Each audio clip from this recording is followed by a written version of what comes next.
In the days of Kahless, a great battle took place. Kahless led his followers through the mountains of the Katha province. The journey was long, marching across jagged frozen peaks, the ice winds biting at their skin as they trekked towards their ultimate goal, the fortress of the tyrant Molar. Molar, upon hearing of Kahless's approach, sent an army of 10,000 men to stop him at the mountain pass. Upon hearing of the approach of Molar's forces, Kahless's followers went to him, asking, "Sensei, the enemy ahead of us outnumbers us 100 to 1, and behind us the blizzard has blocked the pass. We are trapped. What can we do?" Kahless calmly said, "Look to the heights above, for they hold the key to our victory." They looked up to see two great Taknor birds attacking the nest of a Grishnar cat, flying away with its cubs in their talons.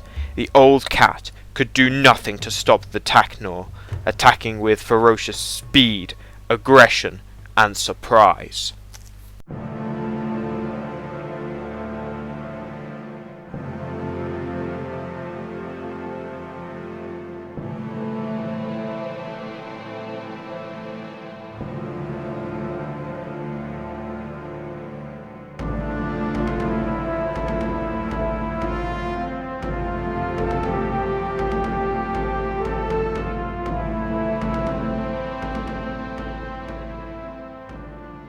In the modern Klingon Empire, Kahless is no longer the revered figure he once was. However, there is one Klingon hero that is unlikely to be toppled in the way so many statues of Kahless have. It is the Klingon Bird of Prey, the famous Klingon warship of the 23rd century and the backbone of the Klingon fleet for over a century. Throughout its lifespan, numerous variants were created, and the Klingon alphabet would be nearly exhausted trying to designate the different variants. The story of the Bird of Prey is one that is central to the Klingon warrior ethos, and is to this day taught to Klingon cadets as an example of warriors' virtues, and after the Klingons colonized their solar system, it was not long before the philosophy of speed, aggression, and surprise were made manifest. In 1922, the Bird of Prey Guild was founded by Coronar of the House of Korath. He adopted the motto Dohu Acher Mer, speed, aggression, and surprise, a firm declaration of the manner of ships they would go on to build. In 1928, the first Bird of Prey was completed. Designated the B-1 gunship, it was however soon given the name of Taknar by her crews, beginning a tradition of informal naming for the lineage. The Taknar itself is a predatory mountain bird which hunts by climbing up to high altitudes and using its sharp eyesight picks out a target before diving vertically to seize its prey in its talons without ever being seen. And the B-1 itself would be employed in much the same way, making dive bomb attacks from low orbit. The B-1 has a length of 60 meters and a wingspan of 72 meters.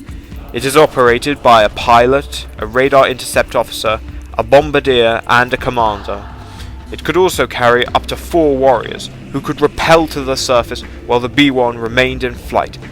As a gunship, the B-1 was armed with 2 wing-mounted particle cannons, 4 autocannons on rotary mounts, and has a capacity of up to 40,000 pounds of ordnance, including plasma missiles, hellfire bombs, and anti-ship torpedoes.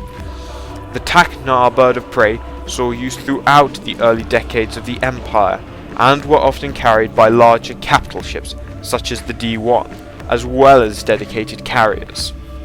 While the warp drive revolution made many staples of the Imperial fleet obsolete, the Taknar Bird of Prey continued to see use as a gunship and auxiliary craft on many Klingon ships. However, by the 21st century, the need for such a powerful auxiliary craft dwindled. What was required instead was a larger number of warp-capable ships to defend the expanse of Klingon territory. The task of designing the next Bird of Prey fell to Ning Tao of the House of Konja, A veteran of the Orion campaigns, he understood that such a ship needed to be robust enough to give pause to even the boldest of foe. The best way of doing so, in Ning Tao's mind, was presenting the enemy with copious amounts of guns, a thoroughly Klingon mindset to be sure. During the design process, Ning Tao gave little regard to aesthetics, instead seeking to construct a ship which had function, not form, at the core of its design, and thus serve as an extremely reliable long-term naval asset.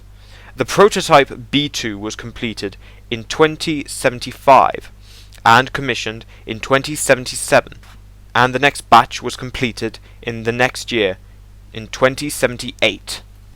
The B2's highly functional and utilitarian design quickly earned it the unflattering nickname Lot Lumok, referring to an ungainly Klingon waterbird.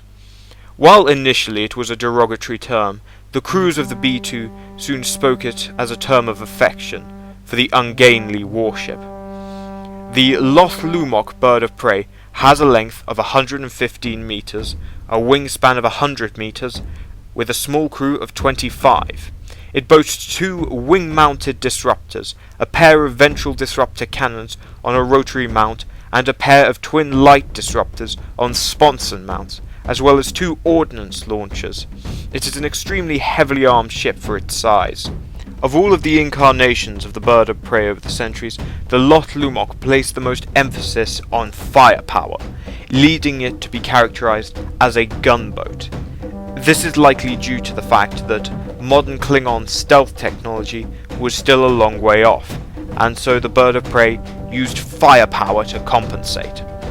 However, the Lot Lumok brought its fair share of innovations, including dispersive armor and variable geometry wings, features that will go on to be included in many future designs, not just for the Klingons, but in nearly every other Alpha Quadrant power as well.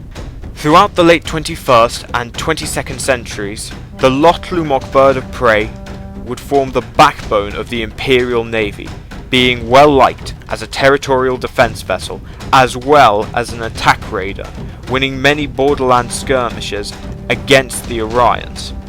The Lot Lumok Bird of Prey would also go on to see use in the early 23rd century during the 4 Years' War.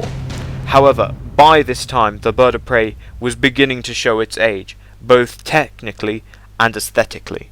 The highly ungainly space frame had lost its charm next to the sleeker and more powerful D5 and 6. While the Klingons usually have little regard for aesthetics, instead prioritizing efficiency, in which the Bird of Prey had also become unsatisfactory, the problem had become so severe that the Lot Lumok became a figure of mockery, both for the Klingons and their enemies, and so the ships were retired in 2244, after which it was respected and recognized as one of the longest serving ships in the Empire.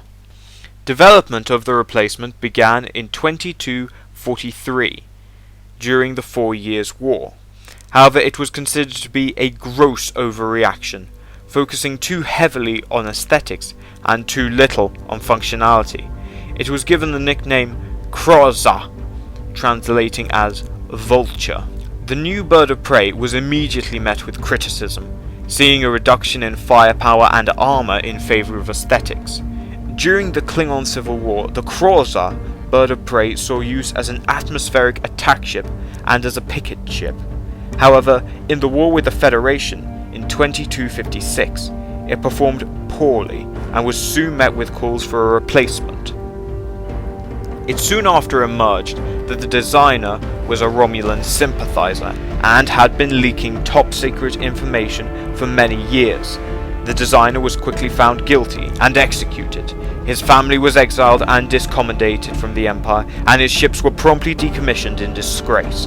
Many in the Empire were happy to put this sorry chapter behind them. Finding a replacement for the Lot Lumok Bird of Prey was proving more challenging than anticipated, and many on the High Council began to hold the view that in the modern theatre of war, ships like the Bird of Prey were obsolete, and that they should instead be focusing on maintaining cruiser superiority over the Federation and focus on constructing and developing classes like the D7 battlecruiser.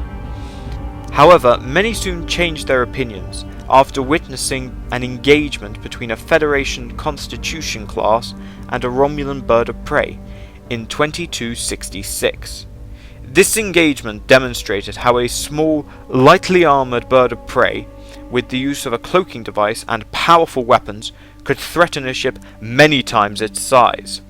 Already having had a successful technology exchange with the Romulans, in which the Klingons sold their top-of-the-line D7s in exchange for the famous Romulan cloaking device, this new exchange took the form of a joint ship design program, the goal of which was to create a bird of prey used by both powers, allowing for better interoperability between the two in the event of war with the Federation.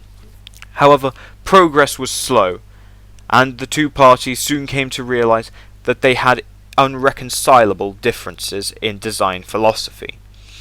Ironically, the project only began to gain momentum after the end of the alliance resulting from the Battle of Cloaking de Kelbracht, as the two parties were ultimately able to make use of the components and technologies in the program in whatever way they saw fit, creating the ship that they wanted rather than having to compromise. The Guild of the Bird of Prey was happy to regain full autonomy of the project, and the lead shipwright, Kodar, of the House of Kotomag, wasted no time in developing the new design. Kodar took heavy inspiration from the Lot Lumok Bird of Prey, retaining the same basic shape, but sleeker and more modern. The other drastic difference was the reduction of armament. However, it was necessary in order to fit the cloaking device, and Kodar pointed out that with modern disruptors it would have thrice the firepower of the combined yield of the guns on the Lot Lumok. And while he attempted to tidy up the more unsightly traits of the Lot Lumok, he maintained that ruggedness and reliability should be at the core of the design, and any components that could fail should be easily replaced and repaired. Another key change was the revision of the engine mounting. Instead of mounting the warp nacelles above the secondary hull, which created a large target silhouette for a mounting which remains one of the most unusual to this day. Both the warp and impulse units are mounted within the caudal recess, and while this limits the ship's silhouette and protects the propulsion system from enemy fire, it also has the effect of lowering warp field efficiency and limits overall range. However, the Bird of Prey does make use of the same variable sweep wings. When swept low, the ship possesses greater maneuverability but lower weapon accuracy, while the wings swept upward lowered maneuverability but improved weapon accuracy. This was often favoured by the larger Cavort variant. However, a key addition that fundamentally changed the nature of the Bird of Prey was the incorporation of the Romulan cloaking device. Something of a controversial decision at the time, many of the old guard, particularly veterans of the 4 Years' War, held the view that it was the tool of a coward. However, it was eventually justified, so long as it was used as an offensive weapon, to take the enemy by surprise, and not as a form of defense. It would eventually be accepted and become standard issue aboard all Klingon vessels. The prototype first flew in 2275, and would eventually be commissioned in 2277, given the name the IKS Burrell, the famous hero of the 22nd century Orion campaigns. The first production batch was completed in 2278, consisting of 20 ships, and production would continue to ramp up every year. The Burrell-class Bird of Prey has a length of 110 meters, a wingspan of 165 meters. It is crewed by as few as 12 personnel, but has a nominal crew of 36, packed into the ship's 4 decks. It has a cruising speed of warp 6.5, and can reach as high as warp 8. It is armed with 2 pulse disruptors and a photon torpedo launcher. For a small ship, it is well armed. and easily able to threaten much larger vessels. And it would not be long before such bold statements were vindicated, when in 2285 a single Klingon bird of prey was credited with the destruction of the USS Enterprise, and this would not be the last time a ship named Enterprise was attacked and destroyed by a Klingon bird of prey. The Borel quickly established itself within the Klingon fleet, and tactics and doctrines for its use were quickly developed to take advantage of the cloaking device. These included the famous Wesh-e-ke strategy, whereby 3 birds of prey make hit-and-run attacks with the cloaking device. 2 decloak, 1 attacks the target while the other draws fire. The distracting vessel cloaks, while the third uncloaks to attack any pursuing ships out of position. The attacking ship then takes the role of the distraction, and the cycle repeats. Tactics such as these allowed the bird of prey to make use of their speed, maneuverability, and firepower while minimizing their vulnerabilities. They would prove extremely difficult to adapt to. For much of her early service life, the Borel saw use as a skirmish vessel, and the Katinga remained the favourite among the great houses. However, as the newest ship of the time, she was also used as an experimental platform, General Chang famously using the Borel to trial the new photon torpedo, which could be fired through the cloak. However, the Borel's fortunes would change. After the Praxis disaster, military spending was cut drastically, leaving insufficient funds to build newer, larger battlecruisers. However, the Borel was small enough that its production would continue. And when the Council sought for a stopgap cruiser in 2326, the Borel platform would be chosen as the template for the new cruiser, and in 2330 the first 300-meter-long Cavort-class cruiser was launched. This then spurred many houses to acquire their own custom-built birds of prey, and there were soon as many variants as letters in the Klingon alphabet, from 50-meter fighters to 600-meter-long battlecruisers. The bird of prey soon became the most prolific ships, not just in the Klingon Empire, but throughout the Alpha Quadrant. With the Borel class being sold to other powers, and in the post-war years the Empire has offered to supply replacement parts to allow the continued operation of captured birds of prey, all in the name of post-war cooperation. Even those powers that have not bought birds of prey from the Empire have their own domestically developed designs, such as the Federation Defiant class escort, a bird of prey by any other name. It is poetic then that the Borel would fight alongside many of the ships it inspired in the Dominion War, in which the Borel class was extremely prolific, its name enshrined in legend by the heroic action of her crews, the greatest of course being those of the hero of the Dominion War, General Martok, and his legendary flagship, the Rotaran. Production finally came to an end in 2375 after the Treaty of Bajor, with over 10,000 Borels produced and another 3,000 of the numerous variants. The class remains in service throughout the Alpha Quadrant, and with the abundance of spare parts and upgrades, will likely last through the 25th century.